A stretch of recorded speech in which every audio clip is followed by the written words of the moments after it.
debate between whether the best film in the Indiana Jones franchise is Raiders of the Lost Ark or Indiana Jones and the Last Crusade is probably going to continue for a long time. While I like Temple of Doom best, I could totally understand why a lot of people prefer one of the two other films. No, I'm not forgetting about Kingdom of the Crystal Skull. However, Last Crusade was, like it is in the title, the last of the classic Indiana Jones films. There wouldn't be another one for 19 years, and when we finally did get a fourth one, it didn't turn out as good as the other three, but anyway. In this, the third installment, Harrison Ford plays the titular adventure hero once again, and this time he's completing his father's search for the Holy Grail. Within the search, he first rescues his father from the Nazis, and the two use the father's diary to make his quest complete. The father is played by Sean Connery, the first actor to play James Bond, and he's very believable in the role.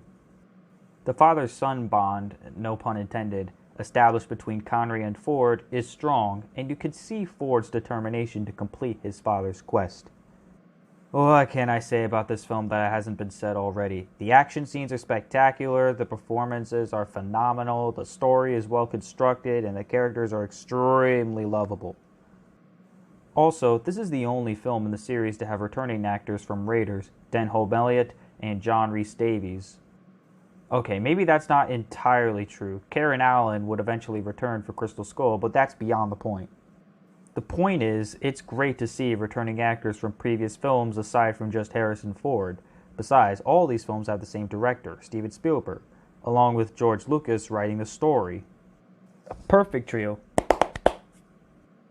I could see why some people see this as the best Indiana Jones film. It has a tone unlike the other films. Sure, it's still violent and deals in scary imagery, but it's a bit more subtle in the biblical study, particularly in the climax where Indy passes through the three trials, keeping in mind that only the penitent man will pass. The other two films were creative, but this is beyond creative.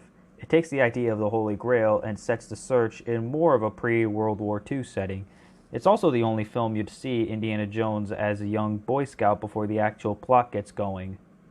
That is, until the Young Indiana Jones Chronicles. The legacy of the entire Indiana Jones series is one I doubt would ever be broken. Even though Kingdom of the Crystal Skull is not as good as the others, here's to hoping that the fifth film, planned to release in July 2022, would be much better. I don't care how long it takes. I don't care how long it takes for COVID-19 to be resolved. I don't care how much delay our enforced quarantine is going to hold us back. I'll see that movie, and it's going to be as big as life could possibly imagine. Until then, the Indiana Jones films, particularly from the 80s, will always be my special treasure. The Ark of the Covenant, the St. Cata Stones, the Holy Grail, all together as one. Never to be forgotten.